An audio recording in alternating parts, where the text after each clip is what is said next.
देखिए, आपको वेक्टर का पूरा कंसेप्ट दिया था।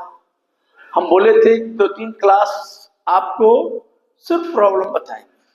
अब प्रॉब्लम ध्यान से समझिएगा। ये सब प्रॉब्लम जो है कंपटीशन में भी आता है और कंसेप्ट को क्लियर करता है। बहुत लोग को प्रॉब्लम बनाने में बहुत दिक्कत होता है। अगर मेरा बहुत सिस्टमेटिक ढंग से हम बताए हैं आपको वेक्टर, आप वीडियो खोल के देखिएगा, हर स्टेप समझ में आएगा।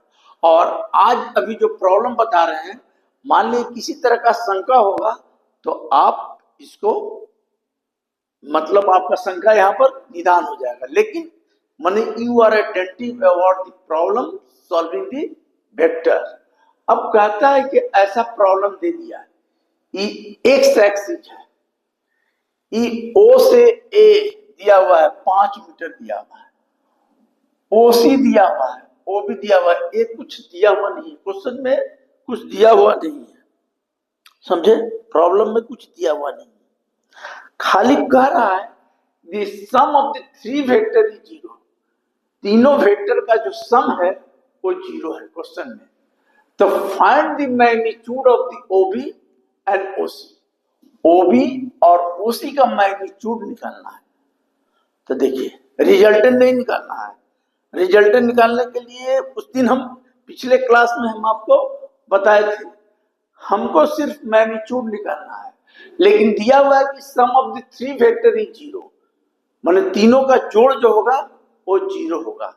तो सबसे पहले क्या करेंगे, जब ऐसा प्रॉब्लम आ गया तो देखिए, ऐसा प्रॉब्लम आ गया तो आप क्या कीजिएगा, सबसे पहले एक्स कंपोनेंट लीजिएगा। तो एक्स कंपोनेंट लीजिए, फिर वाई कंपोनेंट लीजिए।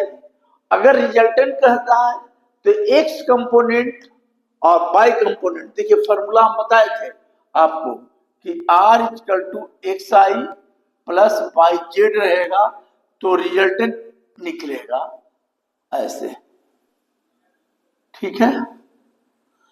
अगर डायरेक्शन निकालने कहेगा तो tan थीटा बराबर लिखा जाता है पाई बाई एक्स।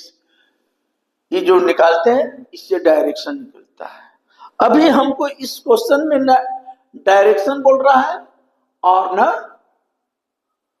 हमको मतलब रिजल्टेंट निकालने कह रहा है।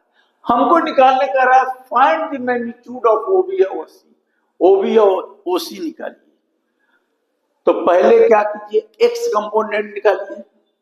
तो एक्स कंपोनेंट देखिए, कंसेप्ट बैठा लीजिए, एक्स कंपोनेंट ऑफ ओ ए। कितना वेक्टर है? 3 वेक्टर है, एक ओ ए है, एक ओ बी है, ओ सी है। तो पहले ओ ए को एक्स एक्सिस पर लीजिएगा तो कितना एंगल होगा? हम आपको बताए थे कि एक्स कंपोनेंट ऑफ ओ ए लोगे तो होगा, मान लो ओ ए, चलो ओ ए लिख दो, ओ ए और एंगल कितना होगा? एक्स कंपोनेंट पर लोगे तो कितना हो जाएगा? cos 90। cos 90 क्या होता है? 0, इसलिए क्या हो गया? ओ ए का खत्म हो गया।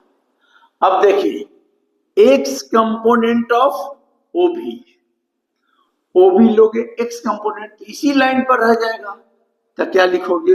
ओ बी कॉस एंगल क्या बनेगा? इसी लाइन पर रहेगा तो 0। कॉस 0 क्या होता है? 1, इसलिए क्या हो गया? ओ बी आ गया। अब ए निकालना है, एक्स कंपोनेंट ऑफ ओ सी। तो ओ सी को कहां रिजॉल्व करोगे? इस लाइन पर, एक्स एक्सिस पर। यहां से यहां तक एंगल कितना बनेगा? तो ये 90 आई 45, ये 45 से 45 होगा। तो 90 45 कितना होता है? 90 और 45 होता है cos 135 डिग्री।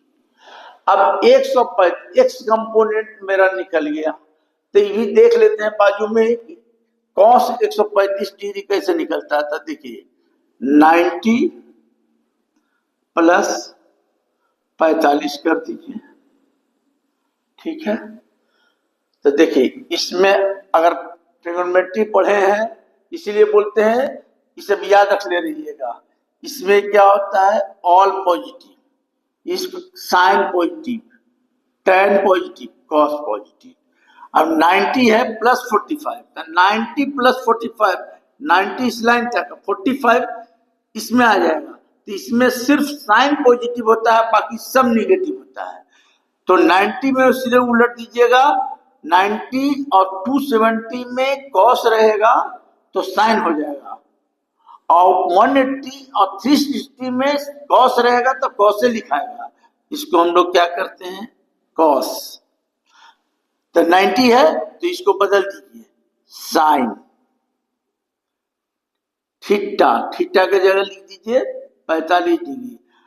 अब दिमाग में बैठा लीजिए कि 45 डिग्री लिख दिए, तो 90 प्लस थीटा, तो 90 इस लाइन तक और थीटा इसमें जुटा तो साइन पॉजिटिव होता है, और ये क्या है, कॉस, तो ये हो जाएगा निगेटिव। तो आप क्या जानते हैं, साइन 45 1/√2, तो ये हो गया माइनस OC√2। ये समझ में आ गया।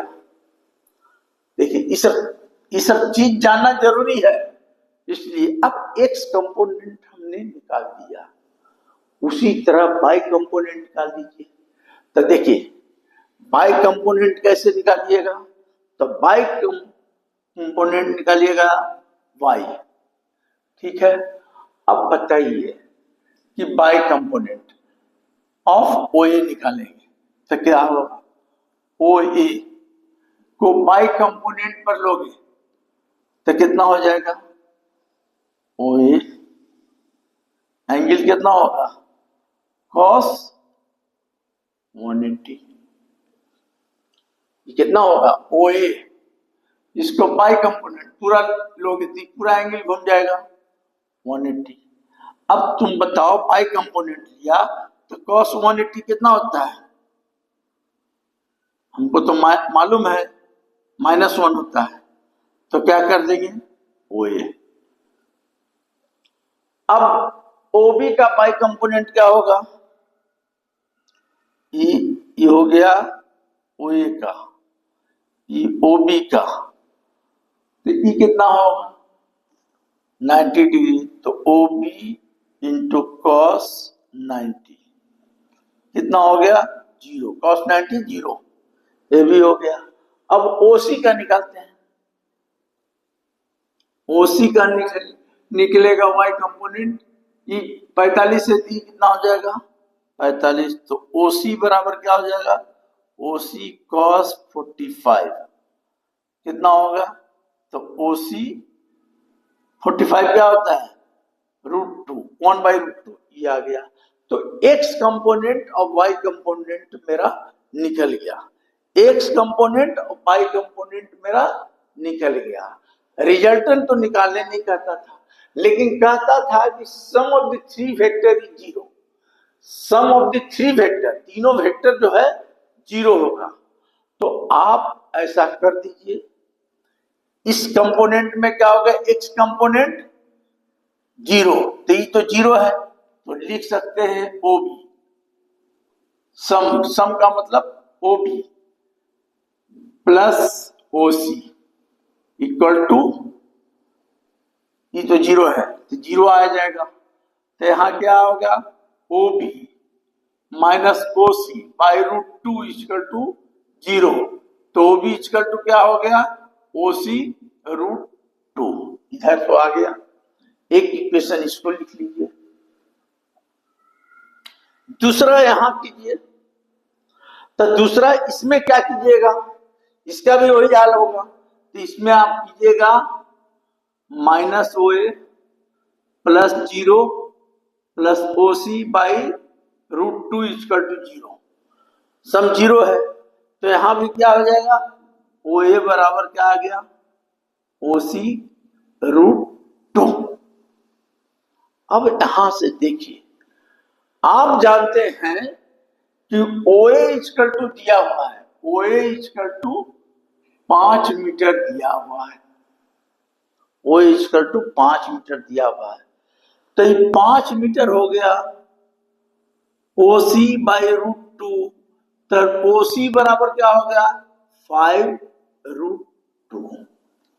OC निकल गया, हमको कहता था find the magnitude of OB and OC, तो OC निकल गया। अब जब OC निकल गया तो यहां से OB भी निकल जाएगा। OB बराबर क्या होगा, OC का वैल्यू बैठा देंगे 5√2 बाई √2, कट गया तो 5 मीटर भी आ गया। मतलब हम दोनों का मैग्नीट्यूड निकाल दिए। ऐसे प्रॉब्लम आते हैं तो आप याद रखिए कि x कंपोनेंट और x कंपोनेंट में रिजॉल्व करेंगे किसी चीज को तो थोड़ा ध्यान दीजिएगा। अगर मैथ का कंसेप्ट नहीं है तो दिक्कत होगा। ध्यान क्या है कि आप इस चीज को कैसे हम किया, तो ये सब ध्यान देने का। जैसे OA इसको किया तो एक्स एक्सिस पर किया तो यहां से आएंगे अपने दिमाग लगाने का, OA cos 90 degree equal to 0।